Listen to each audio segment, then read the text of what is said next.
Waheguru Ji Ka Khalsa, Waheguru Ji Ki Fateh. I am Jesjeevna Kaur and I'm from SGGS Malaysia. Today I will be presenting about the establishment of our Kirtan Maryada. Our first Guru, Guru Nanak Dev Ji, started the Kirtan Maryada in Sikhism. Before I move on to explain on the establishment of Kirtan Maryada, let me first refresh our memories on Guru Nanak. Guru Sahib was born on 15th of April 1469 in Nankana Sahib, Pakistan. Now, whether it be Guru Sahib as a young child, as a teenager, or a young adult, the knowledge of music, the knowledge of Kirtan was there within him all along. And Guru Sahib loved to spend his time listening to music, listening to bhajans with the sadhus. He really enjoyed their company, and that was because, you see, they understood each other. They were all connecting on the same wavelength. And similarly, Bhai Mardana and Guru Sahib set out for their travels, for their udasis together. Not just 1, 2, but a total of 4 udasis. They together covered many states and many countries as well. Guru Sahib always made sure to sing his Bani in the form of Kirtan, and Bhai Mardana would accompany him with his Rabab. Guru Sahib always sang his Bani in the form of Kirtan, and this is because he wanted his Bani to get across and reach out to the Sangat. He wanted to spread positive thoughts and inspire people, promote love and equality amongst all kind of people. Let us all imagine how many places, how large of an area Guru Sahib and Bhai Mardana would have covered. You know, it was many states, it was many countries. And now imagine how much of Bani, how much of Kirtan would he have spread amongst the people. Now, when we have imagined how much of Bani, how much of Kirtan Guru Sahib had spread amongst the people, this is all because he wanted for the Sangat to understand the importance of Kirtan.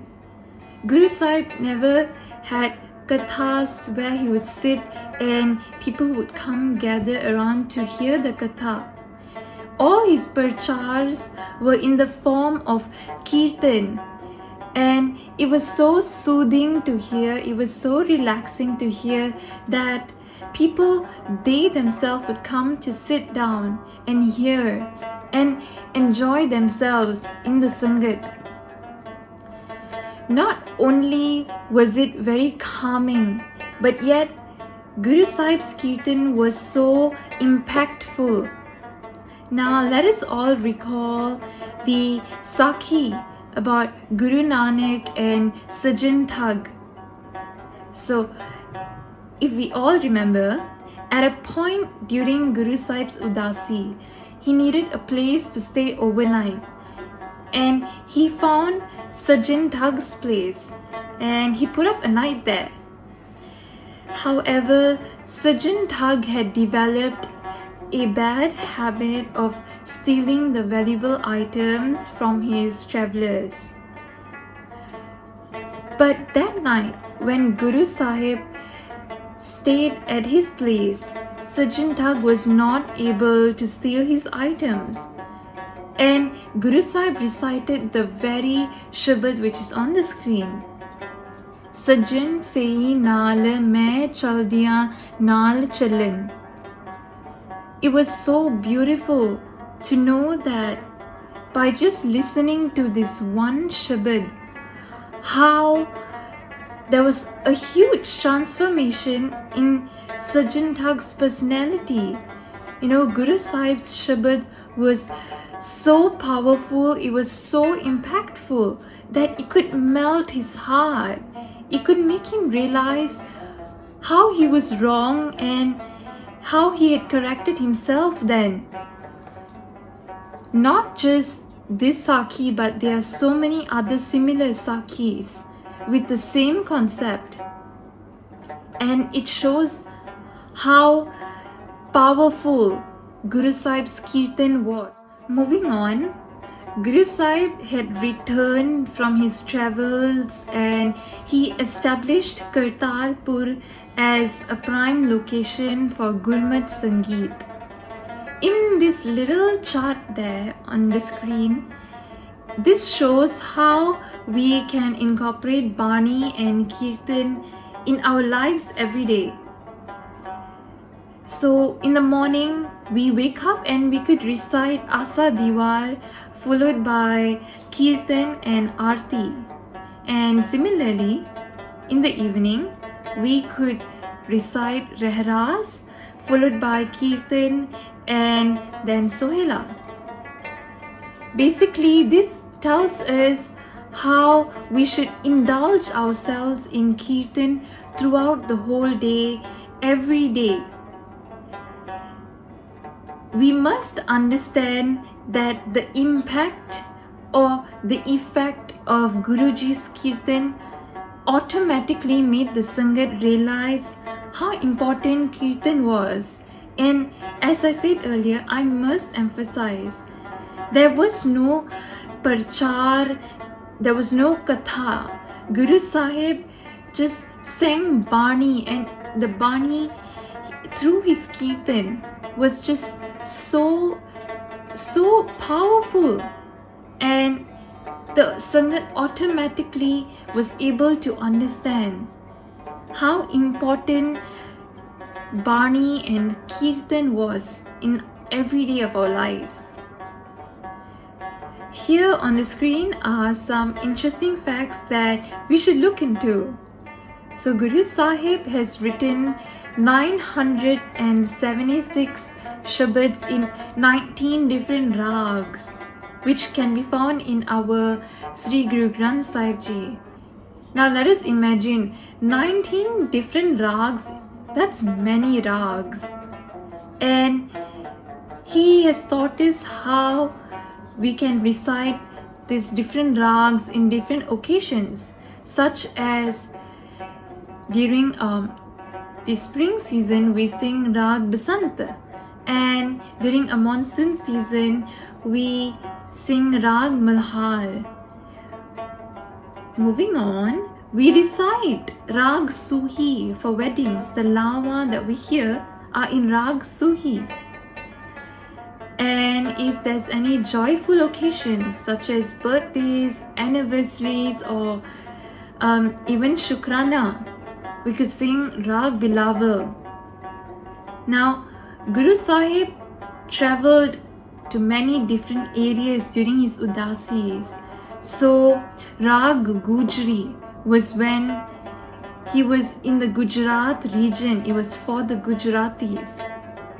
And similarly, Rag Tukhari was when he was in the Tushar region.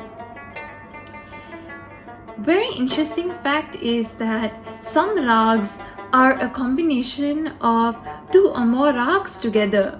For example, Rag Basanta Hindol or Rag Gauri Purbi, even Rag Asa Kafi. Now, I'm sure it must make sense to you why whenever you visit any Gurdwara in India, the Darbar Sri Harmandir Sahib or Sees Ganj Gurdwara in Delhi, whether it be 4 a.m. in the morning or 6 p.m. in the evening, Kirtan is always ongoing. And this is all because of the Kirtan Maryada started by Guru Nanak Dev Ji. This establishment of Kirtan Parampara was so huge, even though it was 500 years ago. in fact more than 500 years ago, let us all imagine that the establishment was huge, it was tremendous, and that is why the next gurus, Guru Angad Dev Ji, Guru Amar Das Ji, Guru Ram Das Ji, they all kept the legacy going. And it is so important for us to think now that all the times we sing or we listen to Kirtan, it's always during weddings or birthdays, New Year's, Vaisakhi, Gurpurab, and many other more programs. Can we imagine if we never had Kirtan in any of those occasions? I think we would all agree when we say that it would have been so different if we just went to Gurdwara, listened to Bani, and had prasad and came back home. It would have been really different. And therefore, I am so grateful for this tradition, because I cannot imagine my life without Kirtan. I'm sure that during this difficult period of COVID-19, we all really miss going to the Gurdwara, listening to Kirtan, singing the Kirtan, and I miss it too. So let's all pray and hope that everything gets back to normal soon. I hope that through this presentation, everyone would have learned something new, and you're now able to explain how our Kirtan Maryada started and why we do Kirtan. Thank you everyone for listening, and stay safe. Waheguru Ji Ka Khalsa, Waheguru Ji Ki Fateh.